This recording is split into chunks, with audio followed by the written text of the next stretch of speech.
Hammaga salom do'stlar. Siz MONARCH Production kanalidasiz. Bugungi video darsimizda biz YoungBoyning Diamond Z Samurai degan musiqasini qanday qilib yozilganini o'rganamiz, demak, katta do'stlar.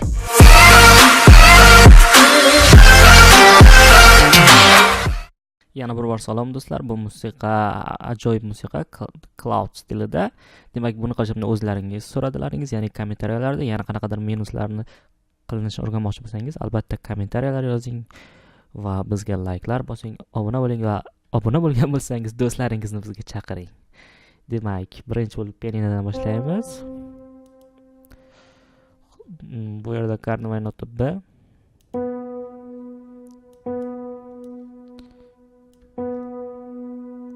Va BPM 89.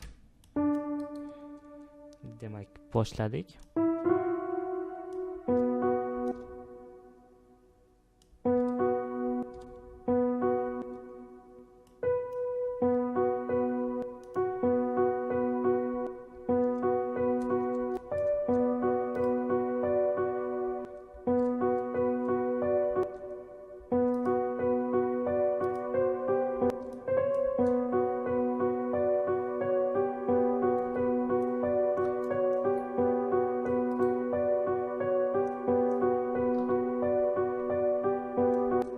Mana do'stlar, pianino partiyasini yozib bo'ldik.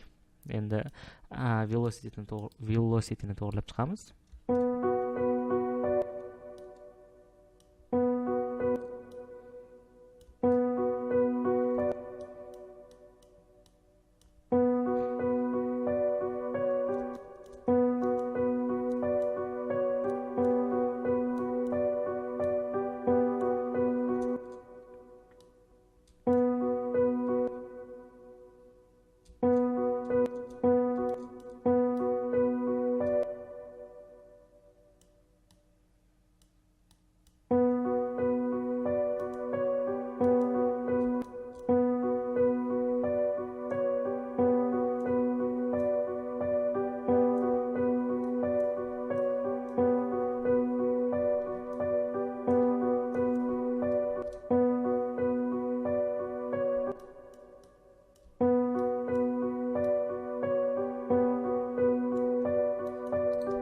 Endi esa buni Ctrl P keyingi fortepianoga o'tkazamiz.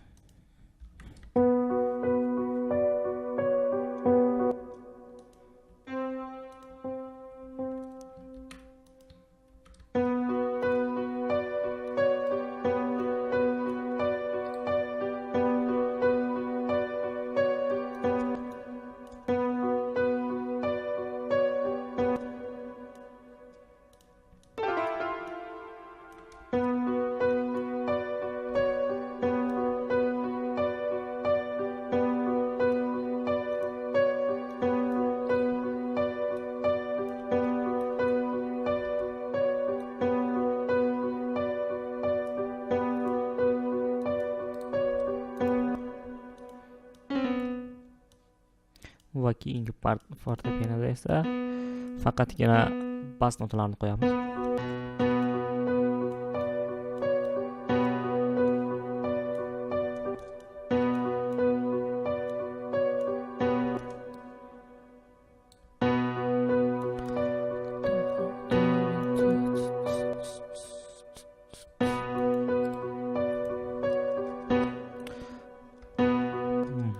Men bu yerga effektlarni berib qo'yganman, ya'ni yuqori chastotalarni olamiz.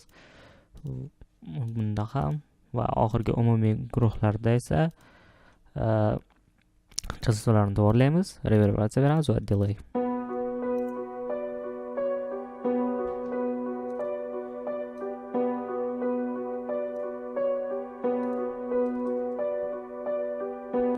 Va bu yerdagi pianino partiyasini chalamiz.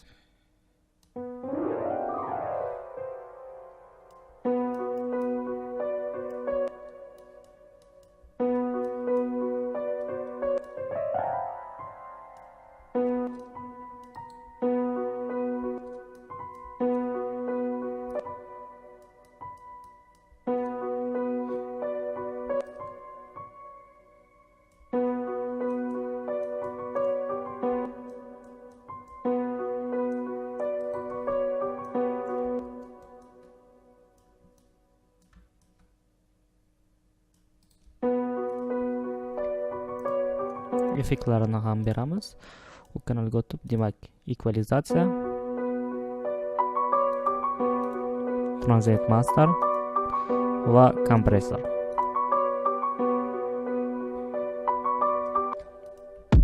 Endi esa kick.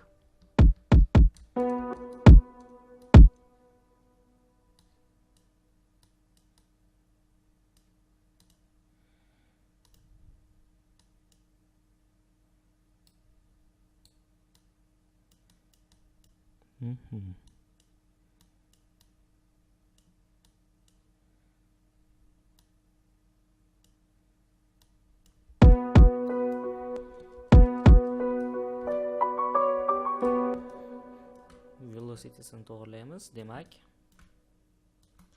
Va keyin kickni davom ettiramiz.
Va kliplarni qo'shamiz.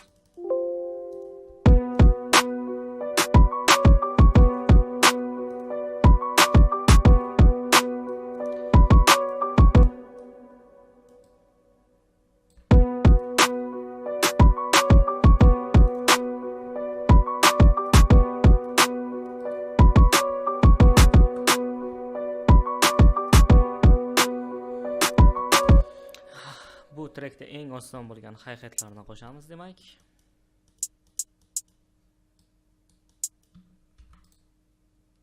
Va ularni velocity'sini ham to'g'irlab chiqamiz.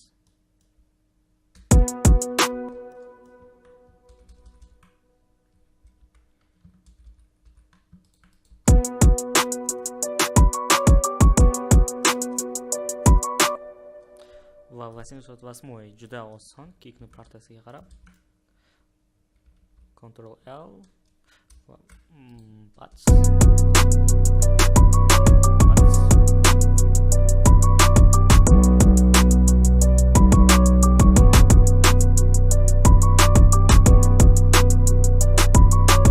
Va open head.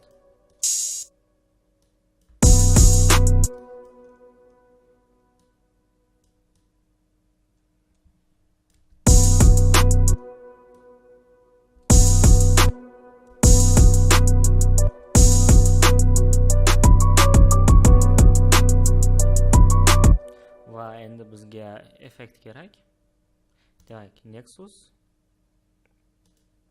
808 type lead. Demak, bu yerda lead va shu yerda bo'lishi kerak. 808 type lead.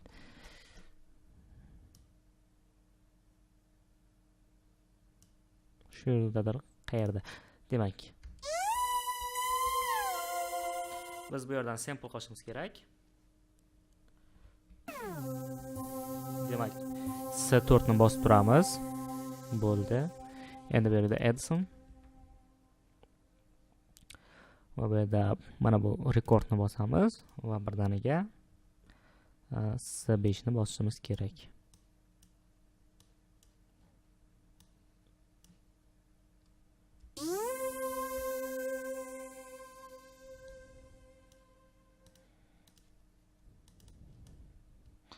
Ctrl C, delete, Ctrl V. Demak, buni qanday qilinganini tushundingiz deb o'ylayman. Bu juda oson. Demak, men buni tayyorlab qo'ydim. Mana. Ayni o'shani o'zi. Endi bu bizga kerak emas. Va effektni ochib, biz sen, ya'ni doda qilgandik. Endi B da karni o'tamiz. B bo'lgani uchun B ga qo'yamiz buni. Va velocity'sini to'g'rilaymiz.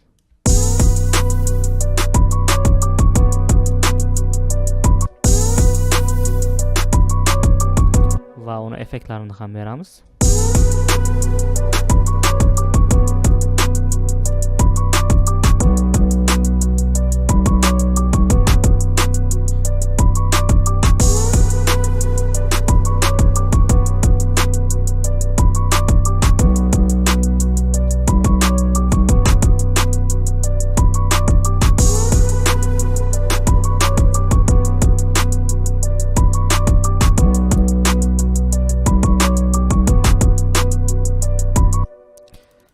Demak, bu tushunarli. Endi effektlarni berishimiz kerak. Effektlarni berish bir qancha vaqt oladi. Shuning uchun tezlashtirilgan kadrda qilamiz barchasini va aranjirovkani ham.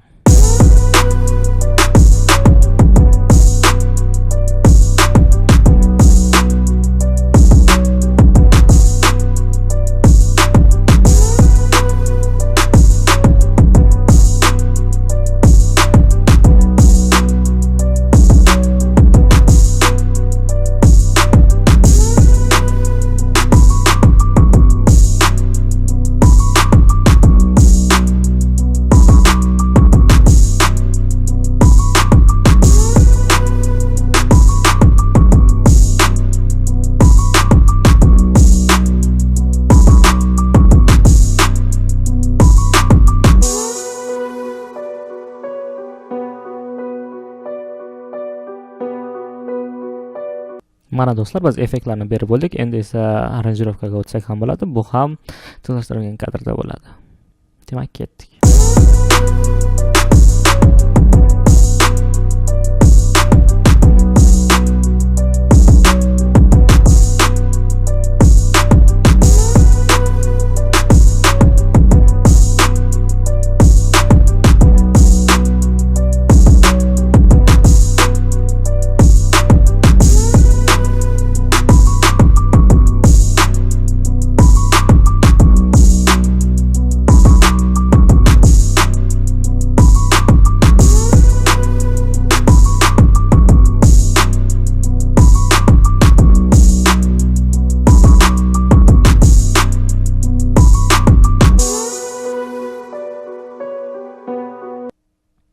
Mana do'stlar, biz umumiy menusni qilib bo'ldik barchasini. Demak, bu yerda pianino hammasini yozishni ko'rsatdim va mana bu joyda gross beat qo'shiladi, ya'ni umumiy pianino 2 marta sekinlashadi va mana bu yerdagi yuqori notalar qo'shiladi. Boshqa hech narsa yo'q trekda. Demak, to'liq trekni eshitamiz.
Demak do'stlar, oxirgi shtrexni qo'yamiz.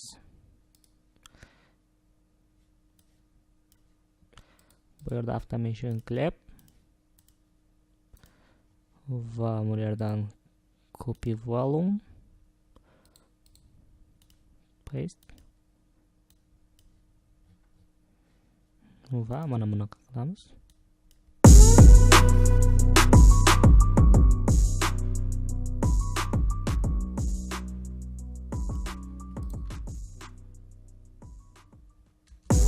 Demak, mana do'stlar, siz ko'rishingiz mumkin, to'liq minusni 100% o'zimiz qildik.